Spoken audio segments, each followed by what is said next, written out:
Let's see. Testing. Hello everyone.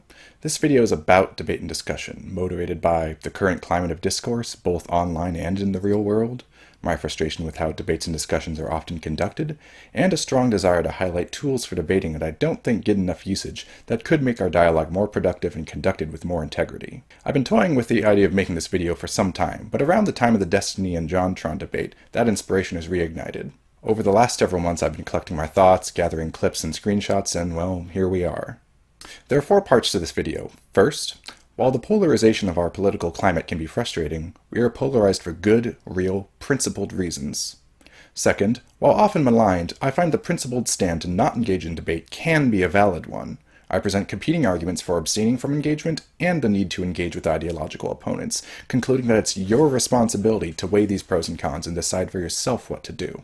Third, for those who do choose to engage, I make a bunch of suggestions that aim to optimize for the productivity of your debate and what you, your opponent, and your audience can get out of it.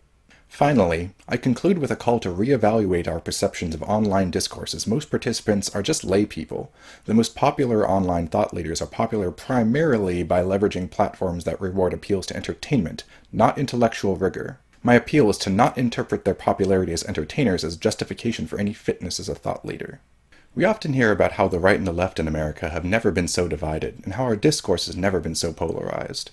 The position of those making this observation is almost always that this is a bad thing, a woeful regression of social civility, that the left and right should be less obstinate so that we may find tolerance, understanding, and compromise.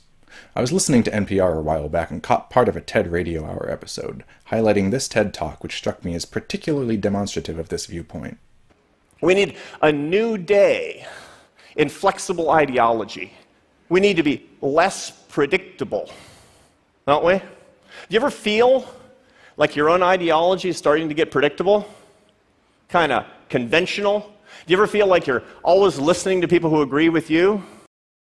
That we might just be able to take the ghastly holy war of ideology that we're suffering under in this country and turn it into a competition of ideas based on solidarity and mutual respect.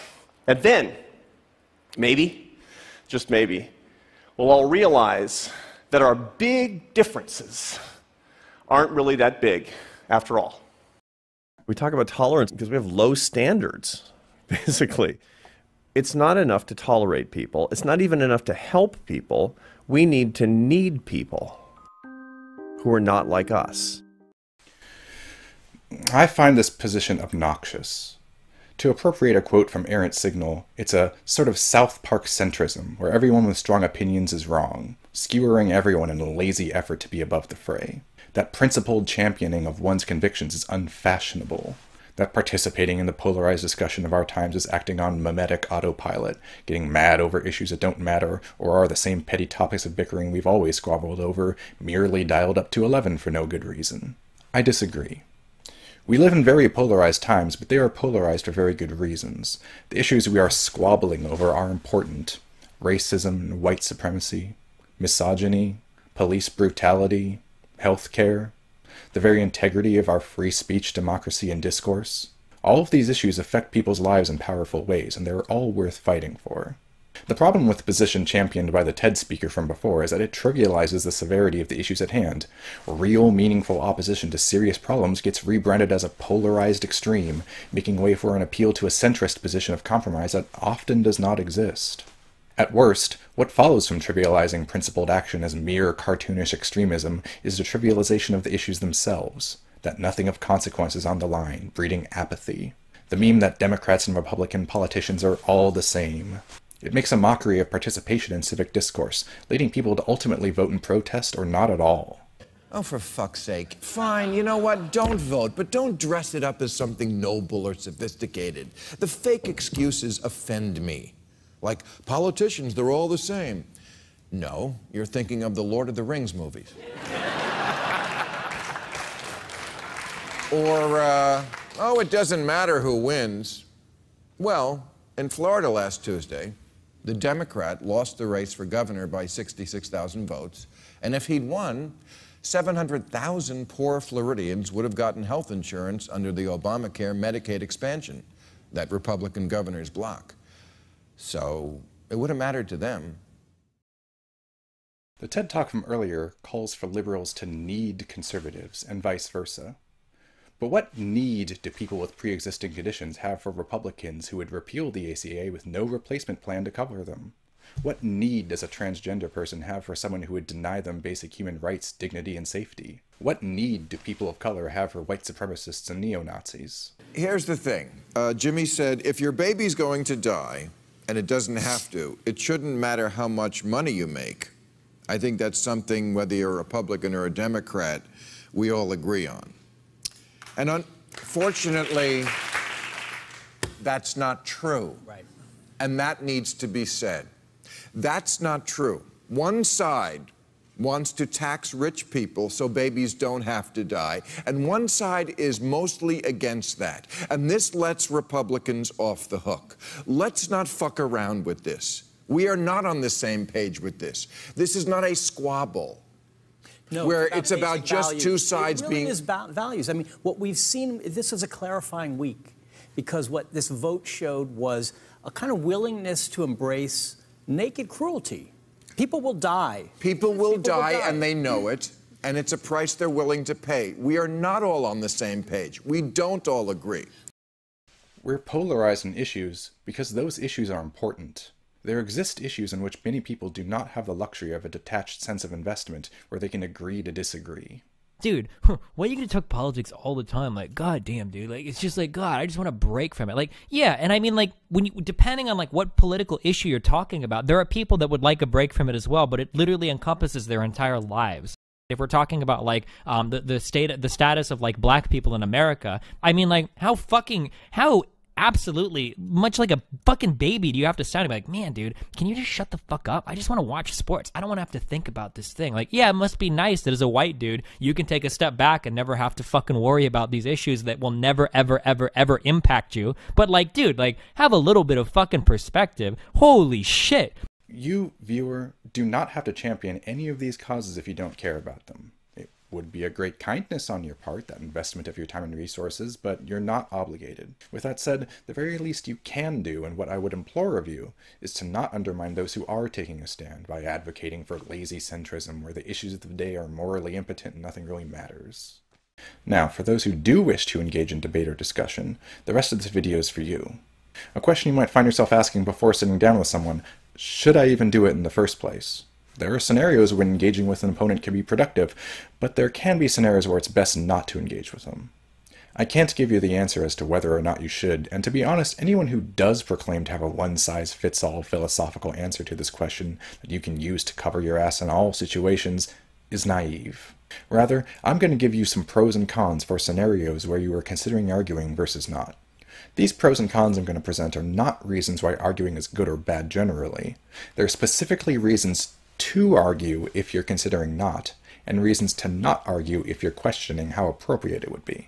This list is not exhaustive, and these reasons are not specific to any scenario, which means if you think that they should not apply to your scenario, they may very well not. So, number one. Whoa! Who are you? Why, I'm your foil for acknowledging the objections of your opponents, Fedora 42. Great, what do you want? Well, it blows my mind that you would humor this line of reasoning. You went on record saying, "Look, freedom is my primary value. I will criticize other people if they claim to have freedom as one of their primary values but fail to universally apply it. I'll accuse them of not holding freedom as one of their values but as one of their hobbies. When I say that I abhor censorship, know that I mean it." Isn't your defense of deplatforming here a kind of censorship? A kind of failing to champion freedom of speech? What would you say in response to this point raised by Sargon? Put simply, social justice warriors have politicized social interactions, and so it is only natural that you should invoke your right to speak without political censure. Freedom of speech is the right to political speech without suffering political consequences. It does not matter where those consequences originate from, and it is low to attempt to weasel out of responsibility for infringing on someone's rights to free political expression under the guise of, well, it's only censorship when the government does it. Well, I would say there is a legitimate conflict between two conflicting freedoms, and I am championing one of those sides. Sargon champions the side of monolithic, unyielding, and not fully thought out adherence to freedom of speech, and I champion the freedom to respond with your own speech, freedom of association, property rights, etc. Sargon and those concerned with deplatforming would have us tolerate anything anyone says without consequence. But this is a naive fantasy that ignores that the only way to make that happen is to strip everyone else's freedom to react to your action. Like, say I'm holding a dinner party at my house, and someone says something completely fucked up. The room is silent. Like, I don't know if I even want to be friends with this person anymore. Under Sargon's rule, I'm supposed to do nothing? I'm forced to continue to host this person in my home? Forced to continue to be this person's friend? Otherwise I would be enacting political censure, imposing political consequences? I mean, it's untenable. If I go to a Milo speech and start yelling objections at the top of my lungs to disrupt the event, are you not enacting political consequences by objecting me from the event? Is merely airing my grievances not my freedom to speak? Jokes aside, so long as your decision to not engage with opponents does not involve harassment, disruption, violence, none of that shit, you get to choose what you want to do with your time, resources, and platform. And if your freedom to respond to your opponent results in some loss of social capital for them, imposing some amount of social pressure on them, that's just life in a society with other people who have rights. Social pressures, again, so long as they don't involve harassment or violence, are an important part of a functioning civil society. It's ridiculous to demand immunity from them. So yeah, your choice to engage or not can be a deliberate one. If it better optimizes for what you want to engage, then you can choose to do so. If it better optimizes for what you want to not, then don't. The trick is in determining which is better. So to help perform that due diligence, here are some pros and cons for you to weigh. Again, these are not reasons why arguing is good or bad generally. They're reasons to argue if you're considering not, and reasons to not argue if you're questioning how appropriate it would be. The first con, spreading or normalizing objectionable narratives. Richard Dawkins refuses to debate creationists, saying, winning is not what the creationists realistically aspire to. For them it is sufficient that the debate happens at all. They need the publicity. We don't. To the gullible public, which is their natural constituency, it is enough that their man is seen sharing a platform with a real scientist. There must be something in creationism, or Dr. So-and-so would not have agreed to debate it on equal terms.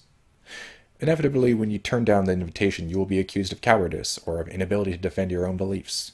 But that is better than supplying the creationists with what they crave, the oxygen of respectability in the world of real science. This is excellent advice, and is applicable not just to the world of real science, but the world at large. A study from Cambridge University was cited by its author recently in Full Frontal. I can tell you how to not make things worse. Good enough. One thing I found is that if you repeat a lie in the course of trying to correct it, you could make the lie spread further. The abstract of the paper summarizes with a little more specificity, drawing upon research from psychology on fluency, the ease of information recall. This article argues that rumors acquire power through familiarity. Attempting to quash rumors through direct refutation may facilitate their diffusion by increasing fluency. The empirical results find that merely repeating a rumor increases its power. The paper defines a rumor as a statement lacking a standard of evidence that gains power with widespread social transmission. The point here is that acknowledging your opponent's memes help them spread. While the nature of all debate involves pairing a presentation of your opponent's arguments with a refutation of those arguments, it must also be acknowledged that hosting your opponent's arguments brings those arguments to a new audience. And your refutations, depending on how on top of your game you are that day, may not stick. Arguing against something is a valuable exercise, and you're rolling those dice. You know, if you link a Milo Yiannopoulos video on Facebook and comment, "Oh my god, I can't believe this guy's at it again," even if all your friends comment and agree with you, your little teenage brother might get curious at all the juicy controversy and click on that link, and now Milo has another fan. Sometimes you can find yourself inadvertently bolstering your opponent's narrative, even when not arguing with anyone in particular. It's really, really hard to speak about certain things with nuance because of the type of people that feel emboldened by what you say. So here's a position that I have, okay? Two positions that I have. One, I think that socially, if we were completely equitable in every sense of the word, if we didn't push anybody towards certain gender roles, I think that men and women would be a lot more equivalent in the terms of jobs that they choose. That there probably are some biological differences between men and women that will always keep things from being 100% equal, right? Now, you have to be really careful when you make certain statements, because if I start tweeting, like, by the way, guys, biological differences between men and women are real, the responses that I'm gonna get are like, finally somebody says it. Like, get these women out of fucking computer science. Get these, why are women trying to do coding? Like, get these fucking idiots out here, right? Or you know, like, you have to be. It's really, really hard to navigate those waters. So depending on what you're trying to achieve, you'll need to take great care in how you host your opponent's arguments. I don't want to imply that the solution here is to ignore the elephant in the room and just hope it goes away. That itself may be naive. But doing something like simply inviting your opponent onto your channel and giving them the opportunity to put on a suit and tie and preach to your audience may be irresponsible. Now, the argument can be made, who gets to decide which ideas are problematic and need this kind of quarantine? Well, if you're going to be hosting or co-hosting a dialogue, the buck stops with you. You're curating a forum, and you're burdened with that obligation. Just because there are two sides to an issue doesn't mean they're equally deserving of an audience. Your responsibility as a journalist is not to simply defer to this both sides platitude as a defense of trotting out any fascist crackpot. You have to exercise discretion about what views are worthy of being heard. Choosing to not amplify someone is not the same thing as infringing on their freedom of speech. I won't lose sleep if Sargon of Akkad doesn't let me upload my videos to his channel, for example. Again, even though I previously joked and spun the idea of disrupting a Milo speech as mere airing of grievances, I do not support the disruption of events hosting objectionable speakers. That's not what this con is about. It's that not engaging in debate may better optimize for your opponent's arguments not spreading. It is a fallible judgment call to make, yes, but that does not mean we should accept moral nihilism. Perfect is the enemy of good. First pro, you might actually convince your... No, you won't. Off to a bad start for the pros. I mean, sure, it could happen, but again, these pros are reasons to argue when you're suspicious it might not be a good idea. Sidestepping what could be a very valid objection to going forward with some kind of public debate or discussion with, easy, I'll just change their mind, is naive. Yeah, but if you're debating them, then you are supposed to challenge them and refute them. And, I mean, I think that if there's a, I hate to invoke Hitchens already, but there's a clip of him that's rather popular of him debating a white nationalist and absolutely thrashing them. Yeah. And that's, I think, a really useful thing. I imagine that's probably been responsible for at least causing some alt-righters to at least have some self-doubt, you know? Yeah, so I think I'm not completely against the idea of ever debating a white nationalist, but I think that Christopher Hitchens is also a really talented debater and a really talented speaker, and most people, most of us cannot be Christopher Hitchens, Now, Christopher Hitchens can do that because he's like a bulldozer when it comes to public debate. Yeah. But it's not most. I can't say that I'm necessarily able to do that.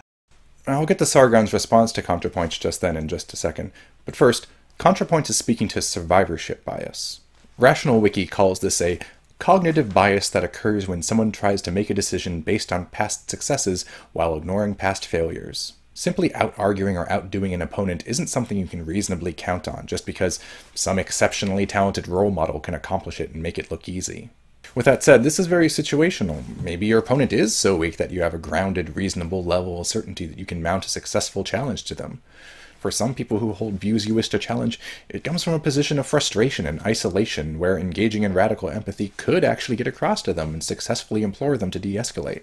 Ranting Feminist posted this long tweet crediting others' patience, tolerance, and dialogue for her own success in not getting suckered into turf ideology. ContraPoints offers this situation as well. Now, if you're just an average person without a big platform, then you actually can debate, and you should be debating. Argue with your friends who are getting kind of alt-righty. Argue with your family. Argue with your coworkers. Let them know that you don't agree. Make them listen to a different perspective. The first unqualified pro I can put on the board.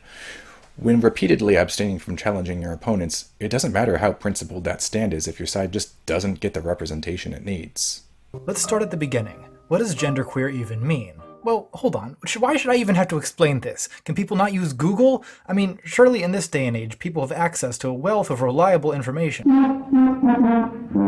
Well, let's give YouTube a try. There must be some well-thought-out and researched explanations of it. No, because then if you don't identify as either, I don't even know what you would call them. How can you not identify as either? They is not a gender. Non-binary is a nothing. Non-binary isn't a thing. All these fake little genders, they aren't a thing. What if they don't identify as a human? Fellow, you know what?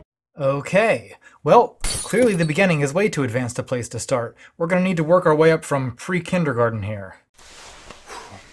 As we're exploring in this video, choosing to not engage in dialogue has pros and cons. You can't have your cake and eat it too. You can weigh the pros and cons of opting out of dialogue, but the pros swaying your decision does not immunize yourself from the cons. And in this scenario, people will just end up not hearing your voice at all. So whose voice do they hear? People generally do not have time to become well-informed on every pet issue under the sun, but through social osmosis alone, they'll usually be able to glean a few key takeaways. And a lot of the objectionable viewpoints we're talking about that we don't want to accidentally signal boost usually fit in a few key takeaways. And the raw simplicity of their message makes it compelling. Wait, you think that left-leaning people that identify as feminists will watch a Sargon video where he relentlessly shits on feminists and strawmans the fuck out of them and gives them the most ridiculous positions ever?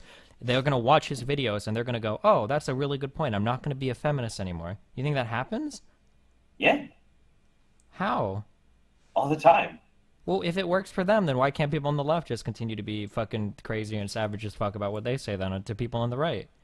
Because people on the left don't make as much sense as Sargon does. I mean, I don't know if it's the answer that you want, but it's the answer I got, man. Alright. While the simplicity of their message in no way implies correctness, it nevertheless will spread easily via memetics purely because it's easy to follow. So you gotta try to fill that narrative yourself. And it might be an uphill battle. But this leads very nicely into the second pro. There is power in signal boosting, where a lot of people are saying the same thing, even if what they're saying has some nuance to it and takes some explanation to really communicate. And even if you can't think of a good, simple way to explain your position and boil it down to a few key takeaways, maybe someone else will. Maybe someone on the battlefield of debate and discussion, fumbling around in the dark, trying, will stumble upon a really good argument, a really good way of communicating effectively the key takeaways or nuanced points that will counter the key takeaway or nuanced points of your opponents. He only argues over intent of the law rather than the result. I know, and that moving somebody to the result thing would require, I don't know how I even approach this. I can do it. We'll figure it out. We'll go. We'll do it live! Once you have those arguments, there's value in seeing them put into practice. That's how these ideas gain attention, inspire agreement, and make readily available the tools needed to execute the counter-narrative.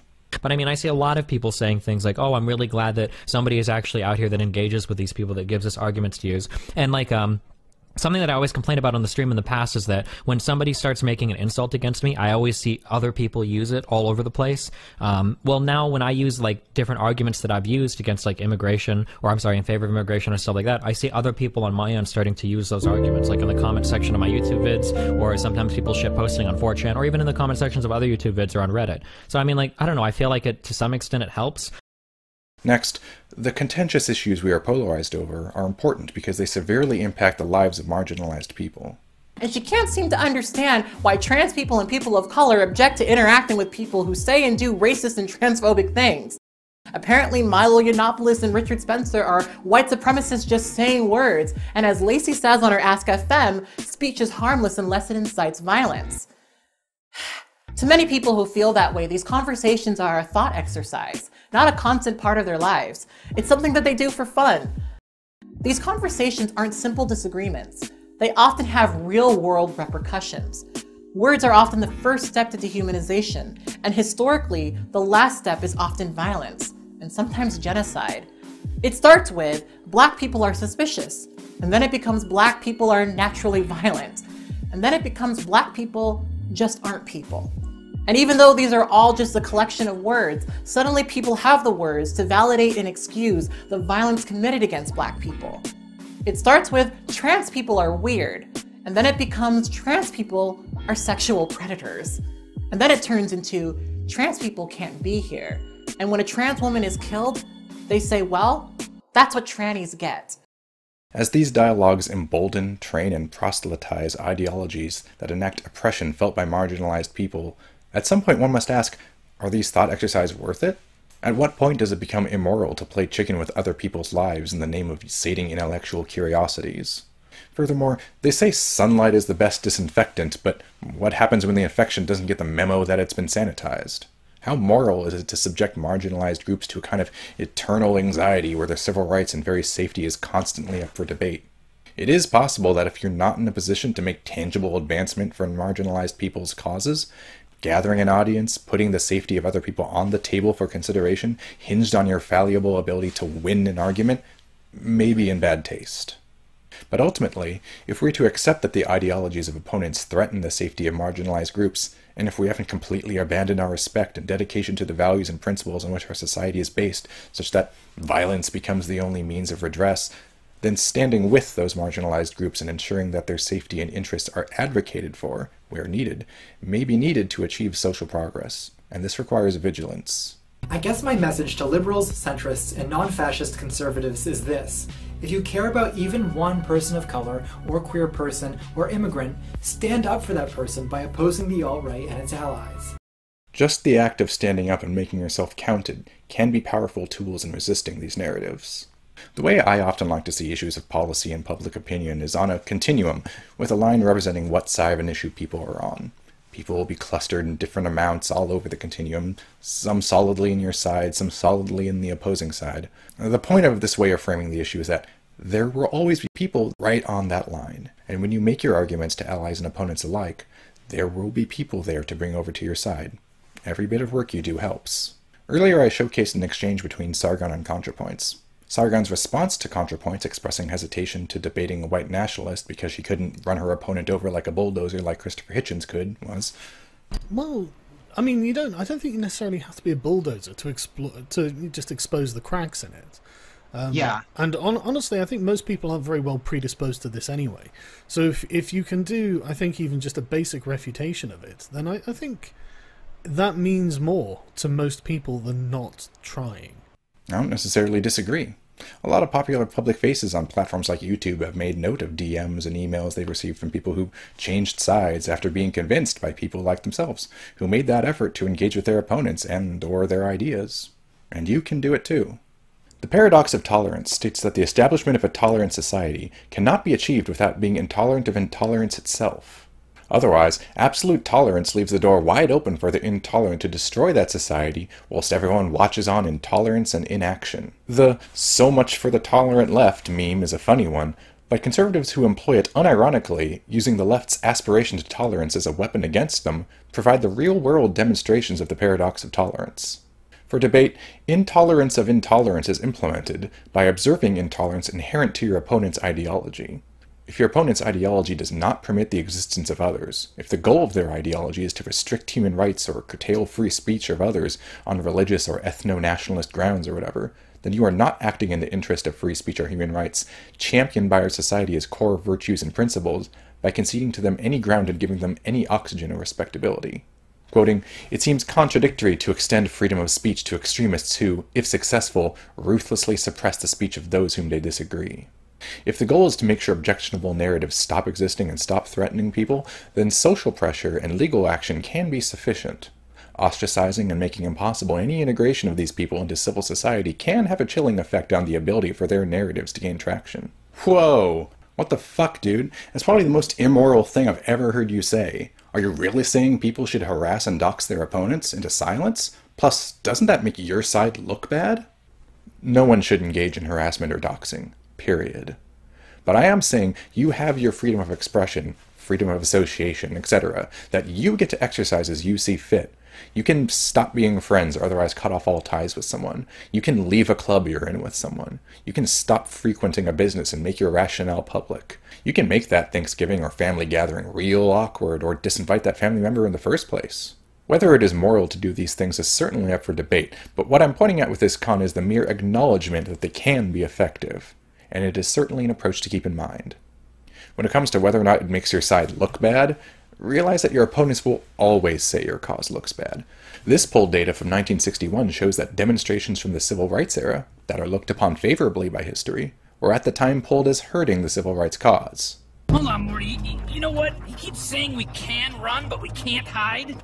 I say we try hiding. But that's the opposite of what— Yeah, well, since when are we taking this guy's advice on anything? Hey, you know what? You got a really good point there, Rick. Like, if the truth was that we could hide, it's not like he'd be sharing that information with us. So there we go. These are my pros and cons. If you have more to contribute, put it in the comment section for this video.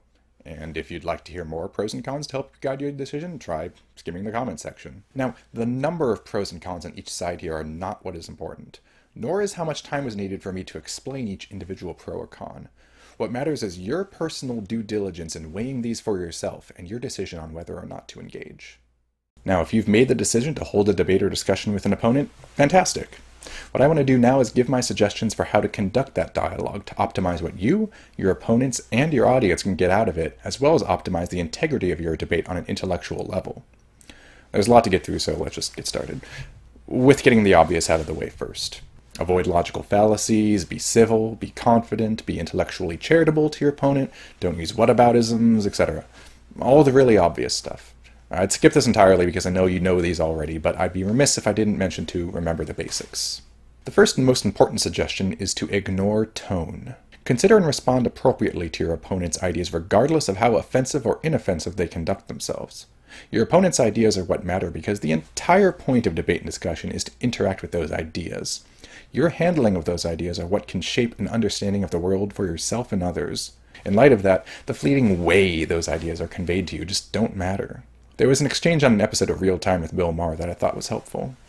Yes, there are a lot of people out there spewing hatred. Calm the fuck down. I mean, Jesus. You're literally telling me to calm the fuck down. Yeah, when yes, I am. I'm saying we're all only responsible for ourselves, and all we can do is take responsibility for the way we respond when people go nuts. So if you thought he was, then you calm it down. You don't say, oh, I can bring it. I saw Senator Warren come out the other day and say, Trump hasn't begun to see nasty yet. That's not useful. I mean, come on. You'll agree with that, right? Let's not go there.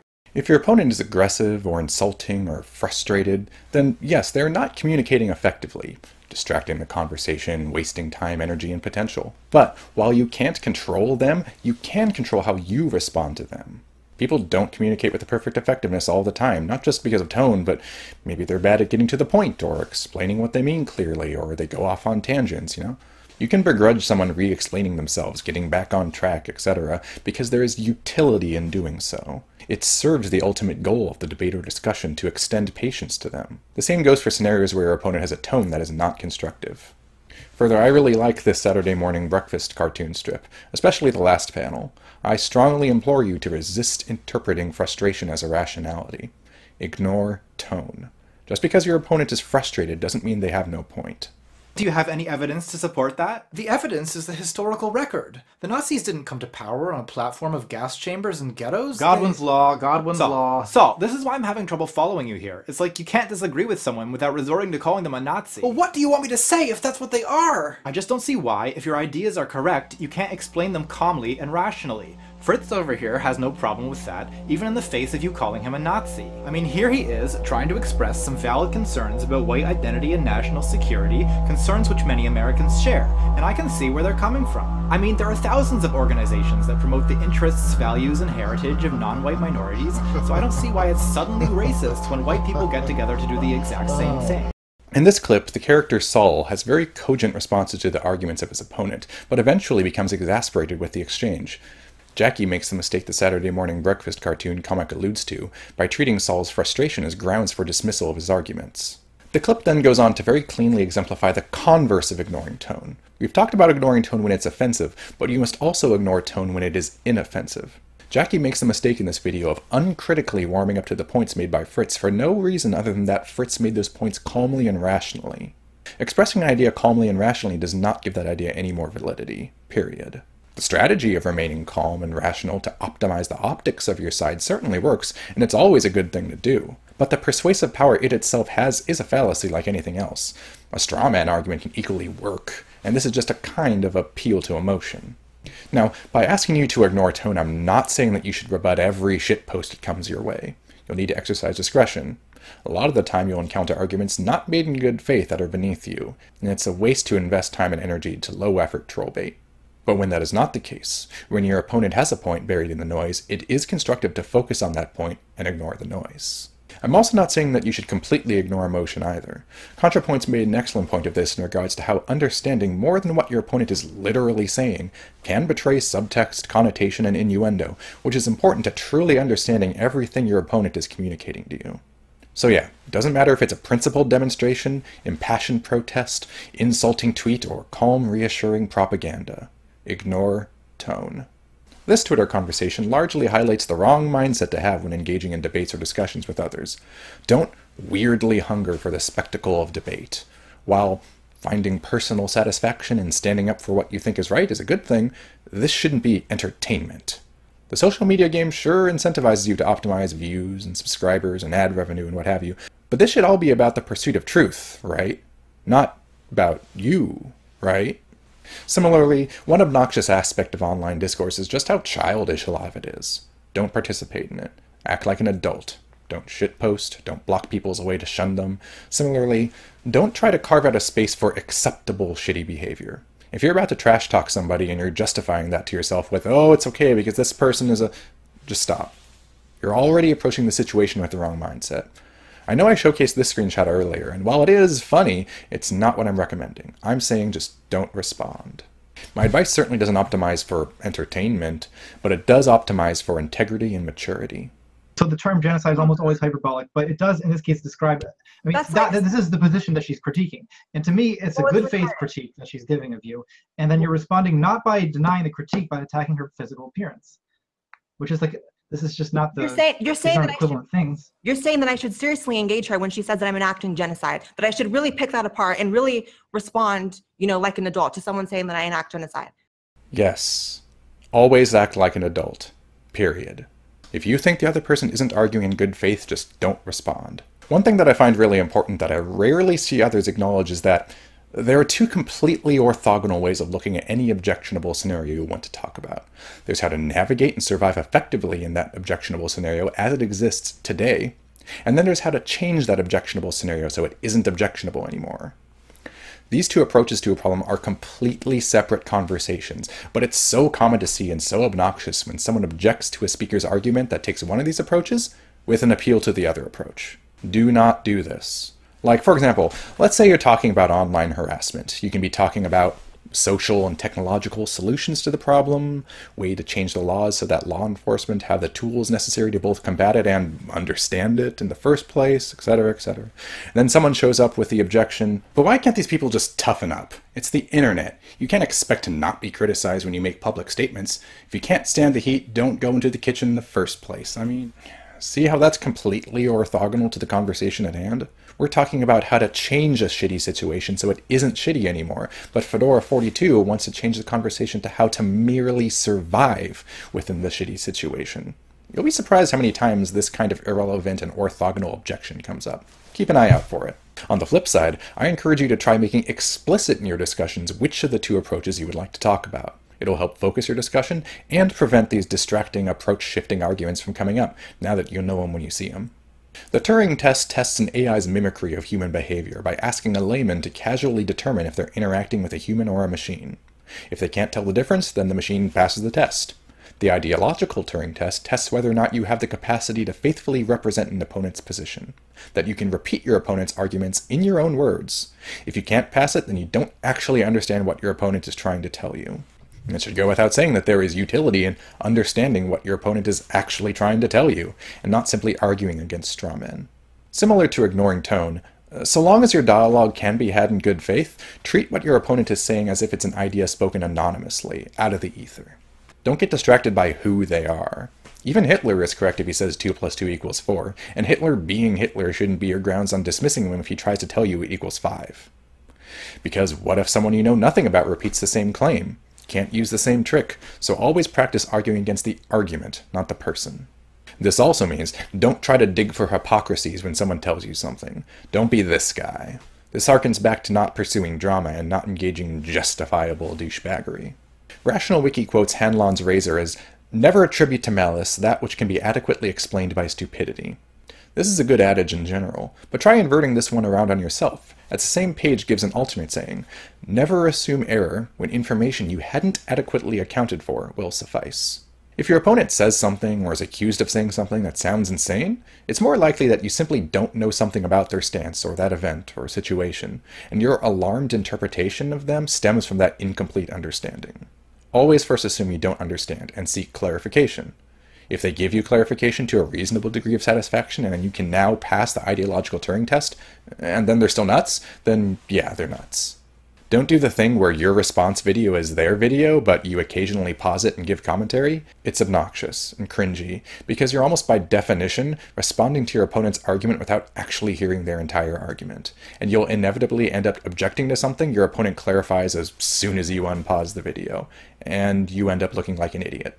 And you'll have to walk back your objection, or qualify it, or spin it, or leave a very telling silence. It's the worst.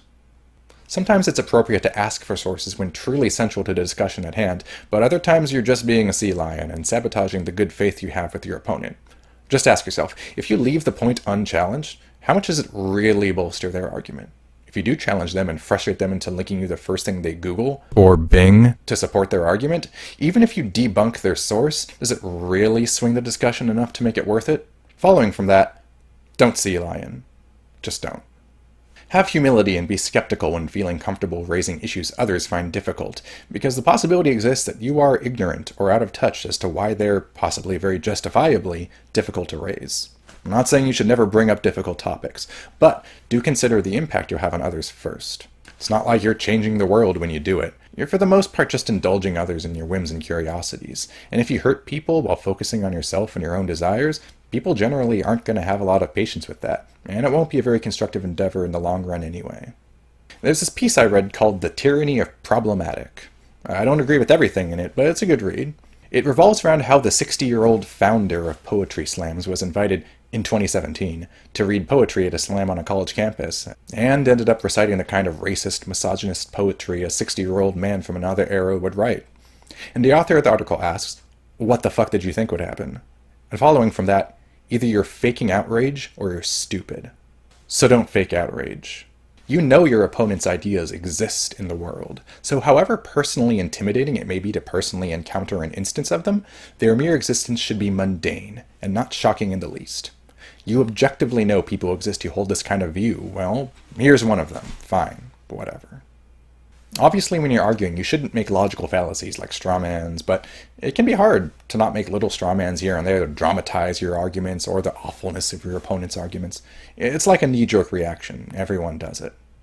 You have to take some personal responsibility for how you turn out, dude. Yeah, like, we have the sure, these penal things can system impact and you, but... criminal justice and all that. Yeah, you go to jail if you fuck up, but... Yeah. I don't know why it's such a big meme for the liberal left to not take any personal responsibility for, like, your situation and how to get out of that situation. It's like you typically don't want to stop people from voting, so why would you put up a barrier to voting as a quote-unquote precaution? I mean, Destiny, like, you make this sound like it's some massive barrier. Destiny, I mean, do you really think it's, like, a better solution to just, like, give people everything? You really think that's the better way to do it? I mean, like, $20 and a couple hours of time that's a decent chunk of time and a commitment to some people. It depends. But I mean, oh my god, Destiny, this is like some of the most racist rhetoric I've ever heard, man. Like, how is this racist rhetoric? To say like black people can't spend like that amount of money and that amount of time to go get an ID to be able to vote is so fucking racist, dude. Do you not listen to yourself when you speak? Like, wow, we just went from zero to retard real quick. So zero to retard. Yeah, resist being that guy to the best of your ability. An idea that has been swirling around in my head for a while has been, everyone is a work in progress. No one has complete mastery of everything there is to know, and no one is the perfect arbiter of any position or group. The whole point of this idea is mainly to calibrate one's expectations of others. Whenever you interact with anyone, they are a work in progress. They're in the middle of figuring all this out just like you. So you should be accommodating when you suss out something they aren't informed about. Because what are you actually expecting? Them to have a thorough, in-depth understanding of literally everything? There's only so many hours of the day. The converse of this is, you need to also be patient with yourself.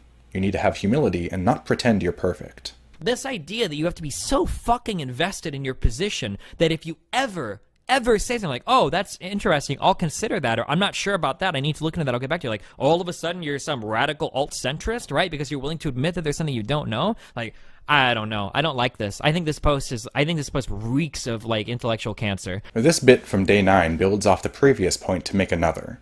I try not to, like, pack a lot of the F word next to itself in the daily. I'll drop one every now and again. but I fucking hate when I'm watching two people on the internet, or even two people in real life, happens equally frequently in both, in an argument about a topic, and they're both trying to win. They're trying to win it. They're trying to be right. It's not about the truth or uncovering that. It's about who is the victor. Fuck that. What a childish little stupid way to just, oh, I'm insecure and I can't ever run the risk of a thought that popped into my head being inaccurate. Oh, I better try to win. Basically, you should want to participate in dialogue that isn't winner take all, where both parties are offering ideas, checking facts, exploring holes in understanding, and walking away with new things to think about and research offline. And with that said, all it takes is one out of two parties trying to win the argument to fuck this whole thing up, so it's kind of a hard thing to come across. But you should want it, seek it out, and not yourself be the one fucking it up and preventing this kind of wonderful thing from happening. Sometimes your opponent won't argue in your terms. This can be very frustrating, but again, you can't really control how your opponent is going to act. Maybe even their terms are fine and you're a control freak. Try not to be. Roll with what you are given, knowing that pressing the issue and demanding that your opponent answer you in your terms can lead the two or more of you down an incredibly distracting and obnoxious tangent. Take the high road, be the adult, whatever you want to call it. If that requires some interpretation on your part, then that's okay, although obviously ensure you're not just strawmanning your opponent. This tip follows from rolling with what you're given. You have no jurisdiction over what language means to anyone besides yourself. This can be very frustrating, but it is nevertheless true, and if you don't use language mindfully because of it, you will fail to communicate effectively with other human beings. If you, for example, say something your listener finds insulting, you have communicated insult. Period. Wanting to both say anything you want and dictate what message your listener receives is an act of naive, sociopathic wishful thinking. When you say, hey, when you call these people trans women, you know, you bring up all of this kind of connotation and all of these other things, but since she personally doesn't feel that way, she feels like you're trying to ascribe beliefs to her that she doesn't have. It is one of the difficulties to explain that connotation is not the same thing as intention. Mhm. Like, whether you intend a word to connote something or not, words exist in a social context where they have associations already, right? There's a long history of linguistic usage. And so when you use a word, the word has a bunch of associations that are related to the past ways it's been used. So to insist that, oh, like, well, I didn't mean that, that means that that's not part of the meaning. It's just a wrong way to look at it. Following from that, you need to communicate and explain things clearly, effectively, and as thoroughly as the situation demands. If you don't, and others walk away with an inaccurate picture of your argument or position, that is your failure to communicate effectively. Period. So it seems like the messaging is really important, that you could say the wrong thing and then people could take it and run with it. That seems like a reality, like something that actually happens. But don't you think that person has a responsibility to ask you personally? Well, but pragmatically, that's just not what happens. So it seems like you have to... But I'm asking you, don't you think that they have a responsibility? It doesn't matter if it's pragmatic or not. Don't you think that they have the responsibility to do so? I've had people ask me, you know, okay, so I heard you say this. What do you fully think about it? And I've answered, you know, it's not my problem if somebody else comes to some weird conclusion. Yeah, don't be like that. It's an extreme example for sure, but don't expect people to read your mind or meticulously triple-check every perception of their world around them before they start trying to navigate it. Effective communication is a skill, and its practice is valuable. I try my best, even though I'm sure parts of this video aren't as great as they could be. If anything I've said here has confused anyone, or they walk away with a completely backwards impression of what I'm trying to communicate, that is my fault. And it's your fault when you're the one doing the speaking. So be mindful and do your best to communicate effectively. Now, this one's a little hard to explain, but a lot of the time people just argue past each other. For example, person F, who values freedom, tells person S, who values security, "Don't you see? This bill going through Congress is bad because it doesn't optimize for freedom." But person S doesn't care about freedom, they care about security. So they retort, "But don't you see? This bill is good because it optimizes for security." And person F doesn't care about that. Neither side is appealing to where the other is actually coming from. The better argument to be made by person F to person S is something along the lines of, "In regards to this bill, I don't think security is as important as freedom for these reasons. I think freedom is more important than security for these reasons. That is why I think this bill is bad, because it optimizes against what is more important. This isn't an easy way of thinking, and I can't claim to be an expert at doing it, but I do feel it is the way to actually communicate with another person if your goal is to move them into reconsidering their position in favor of yours. There's a certain class of argument that you need to be careful with, and that's the kind designed to completely dismiss your opponent's position.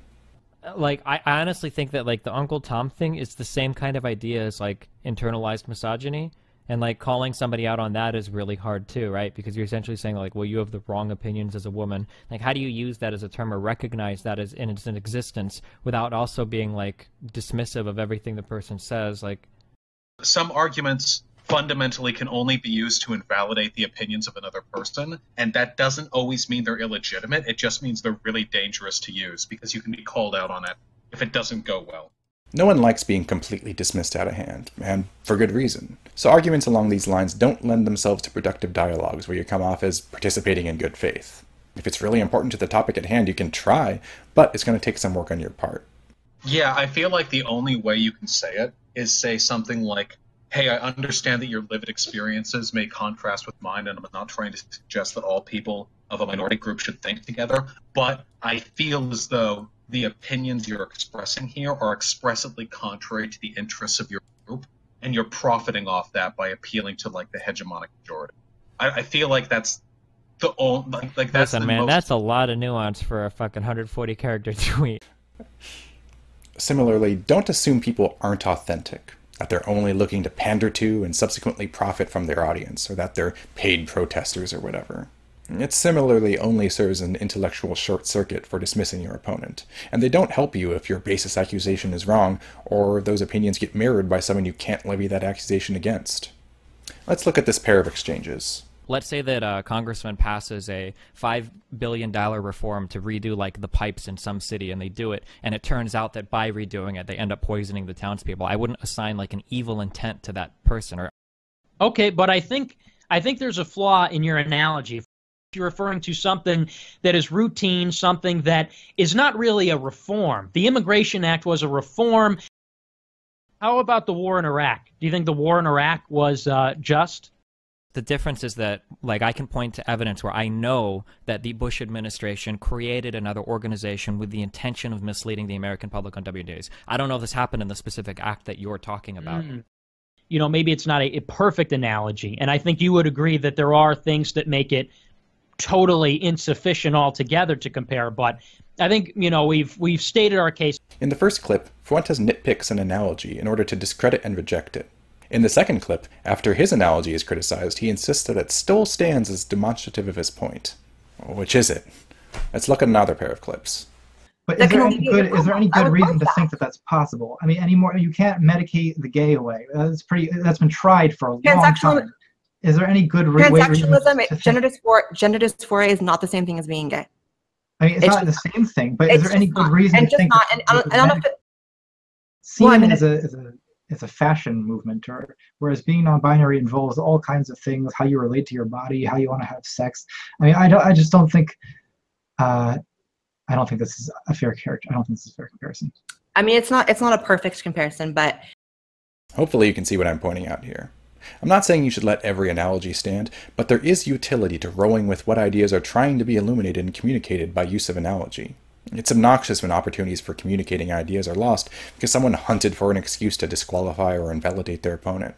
What I'm essentially saying is, finally, while there's a very natural tendency to be more responsive to one's own arguments versus those of others, you need to resist that in order to have a good faith dialogue. It's really easy to fall into the trap of, have you noticed that their stuff is shit and your shit is stuff? When you do, your capacity to engage in any kind of dialogue will suffer. At least humoring the idea that your opponent's shit might be stuff is a hard prerequisite for constructive dialogue, and your opponent playing with the idea that your shit may very well be stuff. And that's what this is all about. I want to close with a reflection on the media. I'm skeptical of how influential online political parties like the skeptic community or even the SJWs actually are. But the influence of social media is hard to deny. And I do believe that the role of independent pundits, the likes of which we see on YouTube, may very well grow, especially as trust in the mainstream media declines. and it has been declining in recent years. Why? Well, while I consider myself a capitalist, and I'm mostly not moved by the recent late-stage capitalism memes, the decline of trust in the mainstream media can be understood as a reaction to actions taken by them to pursue what they're economically incentivized to pursue. The new behavior of the mainstream media, most likely motivated by social media, the modern exponential deluge of media generally, and ensuing merciless competition for attention, etc., has served to undermine their commitments to journalistic ethics, which aren't positively incentivized and kept afloat by anything. Now, I'll be the last person to call CNN fake news. That is not my position. The opposite, in fact. But I'm talking things like clickbait, native advertising, handling of the 2016 election, relentless brown-nosing for specific demographics, and I mean, why not? Not leveraging those tools of the trade is just leaving money on the table. And if anything, I'm surprised that the mainstream media is only entering its final form now. Social media, on the other hand, is seen as more pure and democratic, a bottom-up form of media where the people vote with their attention, versus the top-down form of the mainstream media where people on the top carefully craft what designed-by-committee messaging will be communicated to their audience. And while there are many positive aspects of social media and indie punditry, a critical flaw of indie punditry is its nature of being independent. Nothing about the indie punditry's incentive structure optimizes for temperance, intellectual integrity, maturity, or even professionalism. The incentive structure actually incentivizes the opposite: showmanship, hyperbole, drama, a relentless need to generate hashtag content. Plus you still get the whole clickbait and brown-nosing for a demographic shit too. A journalist or a pundit hired by a mainstream media company at least have to satisfy some manner of professional qualification. Their behavior are, for the most part, kept in check by standards of ethical conduct, fact-checking departments, standards of integrity that include but are not limited to at least a strict and uncompromising denouncement of plagiarism. An indie pundit, on the other hand, has to have no qualifications to succeed beyond appealing, one way or another, to an audience. Period. They must optimize for audience appeal. That is the only incentive at play. And it does not logically conclude that someone incentivized in acting to optimize for audience appeal will be patient, be objective, engage in self-reflection or intellectual honesty, etc.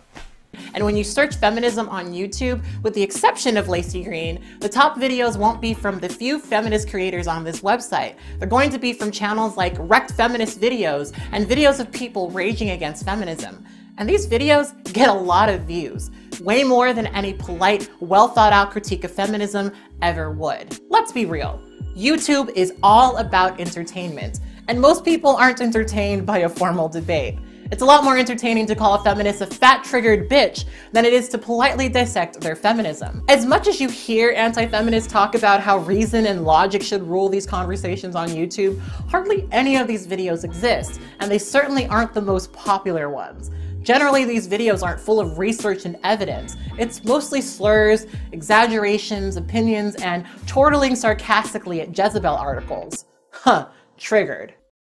The point I'm trying to get at is, a lot of these debates, especially those held in places like YouTube, and especially those held by popular YouTubers, are being conducted by amateur intellectuals. Now, I mean this in a technical sense. Often the word amateur has this sense of judgment, like when you talk down to someone and say, oh, what an amateur.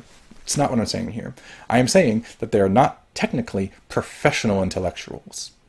They're inarguably professional entertainers, but they do not have any other credentials or qualifications, and every test they've passed and every success they've achieved to become popular YouTubers have been tests of entertainment, showmanship, and appeal to audiences. Period.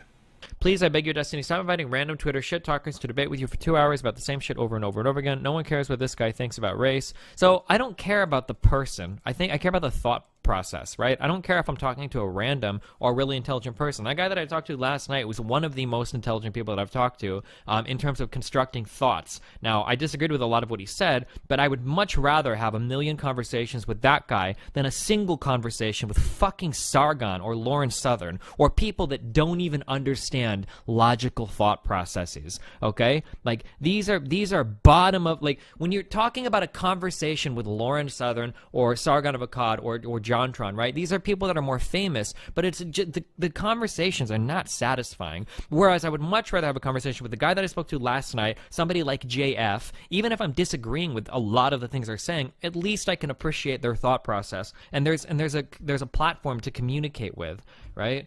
I just want you guys to keep this in mind when looking to these people as thought leaders. Thank you.